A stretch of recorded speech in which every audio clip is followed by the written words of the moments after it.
देखिए बच्चों, अब मैं आप लोगों को थर्ड एक्सरसाइज का कंटेंट आपको बताऊंगा, जिसका नाम है हायर ऑर्डर डेरिवेटिव टेस्ट। पहली सेकंड एक्सरसाइज में मैंने आपको बताया था कि फर्स्ट ऑर्डर डेरिवेटिव टेस्ट से हम लोकल मैक्सिमा लोकल मिनिमा किस तरह से फाइंड करते हैं। ओके, अब हमारे पास अगला जो तरीका है वो हायर ऑर्डर डेरिवेटिव टेस्ट से डिटरमाइन करने का है local maxima and local minima.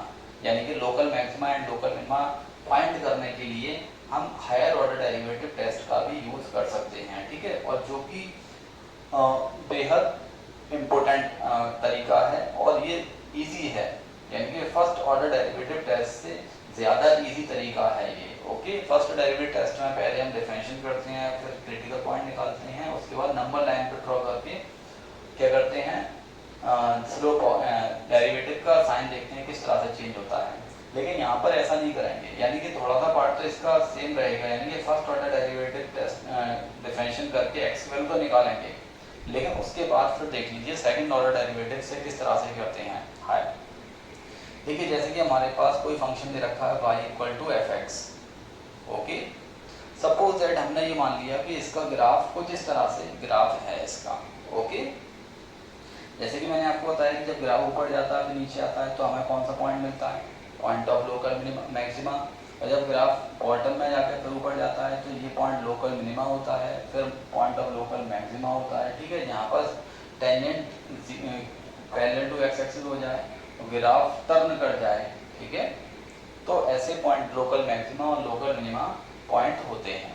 Okay, तो किस तरह से चेक करते हैं वो सब देख लीजिए। सबसे पहले हम क्या करेंगे, फंक्शन का डिफरेंशिएशन करेंगे, एफ डैश एक्स निकालेंगे। ओके, एफ डैश एक्स निकालने के बाद फॉर लोकल मैक्सिमा और मिनिमा, लोकल मैक्सिमा और मिनिमा क्या करेंगे, फर्स्ट डिफरेंशिएशन को 0 के बराबर कर देंगे। ठीक है, और 0 के बराबर करने के बाद इस इक्वेशन को सॉल्व करके x की वैल्यू निकालेंगे। x की वैल्यू 1 भी आ सकती है, 2 आ सकती हैं, 3, कितनी भी वैल्यू आ सकती हैं। ओके, लेकिन किस तरह से हम पता लगाएंगे कि कोई भी पॉइंट, ये जो पॉइंट निकल कर आया है ये पॉइंट ऑफ लोकल मैक्सिमा है या लोकल मिनिमा है। तो इसके लिए आपको क्या करना होगा, जो ऊपर जो फंक्शन दिया हुआ है फर्स्ट डिफरेंशिएशन का ही दोबारा डिफरेंशिएशन करेंगे। ओके, यानी कि एफ डबल डैश एक्स निकालेंगे। ओके, और एफ डबल डैश एक्स निकालने के बाद एफ डबल डैश एक्स निकालने के बाद जो वैल्यू निकल कर आई है उसको हमें डबल डेरिवेटिव में पुट कर देना है। अब यहाँ से 3 कंडीशन मिलेंगी। ओके, या तो डबल डेरिवेटिव की वैल्यू पॉजिटिव आएगी या नेगेटिव आएगी या इक्वल टू 0 आएगी। ठीक है, अगर पॉजिटिव वैल्यू देता है ये डबल डेरिवेटिव तो x equal to a is called the point of local minima. Okay, और अगर नेगेटिव वैल्यू देता है लोकल मैक्सिमा, और अगर 0 देता है वैल्यू तो फिर इसमें आगे का प्रोसेस और स्टार्ट हो जाएगा। कैसे स्टार्ट हो जाएगा, फिर हम तीसरी बार डिफरेंशिएशन और करेंगे। ओके, तीसरी बार डिफरेंशिएशन भी करना पड़ेगा और फिर x की वैल्यू तीसरे ट्रिपल डेरिवेटिव में पुट करके फिर हमें ये देखना पड़ेगा कि इसकी जो वैल्यू आ रही है ट्रिपल डेरिवेटिव की, यहाँ 2 केस बनेंगे, या तो 0 के बराबर नहीं आएगी या फिर ट्रिपल डेरिवेटिव 0 के बराबर आ जाएगा। अगर 0 के बराबर नहीं आता है तो x equal to a point of inflection माना जाता है, पॉइंट ऑफ इन्फ्लेक्शन। ओके, और अगर 0 के बराबर आता है तो फिर क्या करेंगे, फिर दोबारा से प्रोसेस रिपीट हो जाएगा, यानी कि फिर चौथी बार डिफरेंशिएशन करेंगे और फिर उसमें x की वैल्यू पुट करेंगे, फिर देखेंगे नेगेटिव आता है या पॉजिटिव आता है या 0 आता है, फिर वही सेम सिचुएशन रिपीट होती चली जाएगी। ओके, लेकिन आप लोगों की हेल्प के लिए बता दूं कि क्वेश्चन आपका यहाँ तक कंप्लीट हो जाता है, यानी कि डेरिवेटिव सेकंड डेरिवेटिव करने के बाद आपको या तो ये मिलेगा या ये मिलेगा, तो यहाँ तक कंप्लीट हो जाएगा। तो एक आध ही क्वेश्चन ऐसा होगा जिसमें क्वेश्चन यहाँ तक जाए, ये वाला केस आपकी एक्सरसाइज में कभी आएगा ही नहीं जिसमें कि आपको चौथी बार भी डिफरेंशिएशन करना पड़े, यानी कि क्वेश्चन आपका यहाँ पर एंड हो जाएगा, इससे आगे क्वेश्चन नहीं जाएगा। और वो भी एक आध क्वेश्चन होगा, मोस्टली क्वेश्चन यहाँ पर जाकर एंड हो जाएंगे, यानी कि second order derivative second differentiation करके वैल्यू या तो पॉजिटिव आती है या नेगेटिव आती है, जीरो बहुत रेयर केस में आती है, ठीक है। तो ये आपको अच्छे से याद रखना है, ठीक है। अब इसमें आप लोगों को थोड़ा सा ये बता दूं कि आप लोग देख रहे होंगे पॉजिटिव पर लोकल मैक्सिमा दे रहा है और नेगेटिव पर लोकल मैक्सिमा दे रहा है, ये क्या कॉन्सेप्ट है, इसके पीछे क्या छुपा हुआ है, जिससे कि हमने ये कहा कि पॉजिटिव मिले तो लोकल मिनिमा और नेगेटिव मिले तो लोकल मैक्सिमा। तो इसके लिए बहुत ईजी सा कॉन्सेप्ट है, इसको ध्यान से समझिएगा। देखिए जब ये फंक्शन था, ग्राफ मैंने इसका इस तरह से मान लिया, जब ग्राफ ऊपर जाता है तो स्लोप पॉजिटिव होती है, ग्राफ नीचे आता है तो स्लोप नेगेटिव हो जाती है, फिर ग्राफ ऊपर जाता है स्लोप पॉजिटिव हो जाती है, फिर ग्राफ नीचे आता है स्लोप नेगेटिव हो जाती है, ठीक है। अब मैंने ये कहा कि सेकंड डेरिवेटिव का साइन देखते हैं, पॉजिटिव आता है नेगेटिव। ये सेकंड डेरिवेटिव है क्या, ये देख लीजिए।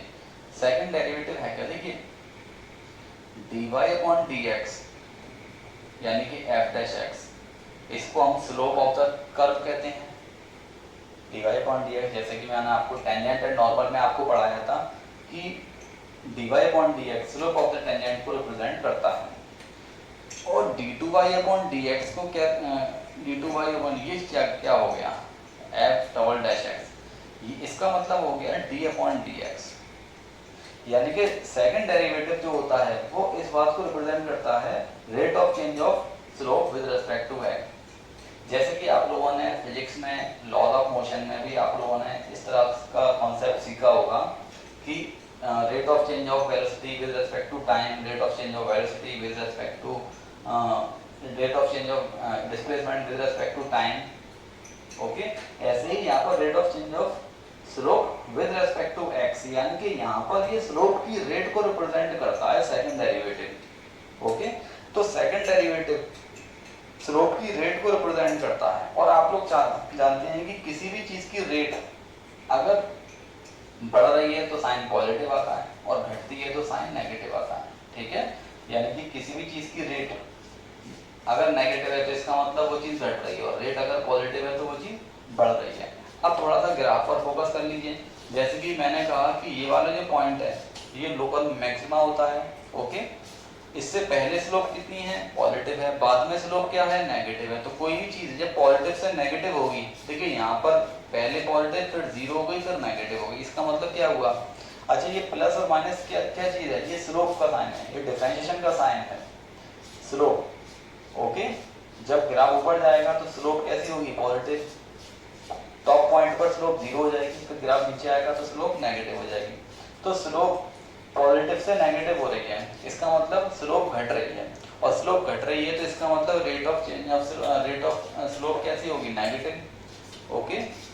और स्लोप कब घटेगी, जब ग्राफ कौन सा पॉइंट मिलेगा आपको, लोकल मैक्सिमा पॉइंट मिलेगा, तो लोकल मैक्सिमा पॉइंट से स्लोप घटती है हमेशा, पॉजिटिव से नेगेटिव होती है। तो यही मैंने यहाँ पर लिखा है, डबल डेरिवेटिव सेकंड डेरिवेटिव अगर नेगेटिव है तो हमें कौन सा पॉइंट मिलेगा, लोकल मैक्सिमा। अब इधर देख लीजिए बॉटम पॉइंट यानी कि लोकल मिनिमा, इससे पहले स्लोप का साइन नेगेटिव, बाद में होगा पॉजिटिव, यानी कि लेफ्ट टू राइट चलने पर स्लोप का जो साइन है वो नेगेटिव से पॉजिटिव की तरफ चेंज हो रहा है, यानी कि स्लोप बढ़ रही है, और स्लोप बढ़ रही है तो सेकंड डेरिवेटिव कैसा आएगा, पॉजिटिव आएगा, तो वही यहाँ पर आएगा पॉजिटिव। और ये पॉइंट कौन सा था, लोकल मिनिमा, ओके। तो इस तरह से यानी कि थोड़ा सा उल्टा हो जाता है, पॉजिटिव पर लोकल मिनिमा पॉइंट होता है, नेगेटिव पर लोकल मैक्सिमा पॉइंट होता है, ठीक है। तो ये आपको याद रखना है, ठीक है। बहुत इजी सा कॉन्सेप्ट है, और ये तरीका आपके लिए ज़्यादा बेनिफिशियल है, क्योंकि इस तरीके इसमें थोड़ी सी मिस्टेक्स भी कम होती है, कैलकुलेशन पार्ट होता है जो कि आपको अच्छे से प्रैक्टिस करके आ जाएगा, ओके। अब इसके मैं कुछ क्वेश्चंस करा देता हूँ जिससे कि आपको क्वेश्चंस लगाने में आसानी होगी, ओके। एग्जाम्पल समझ लीजिए अब इसके कुछ।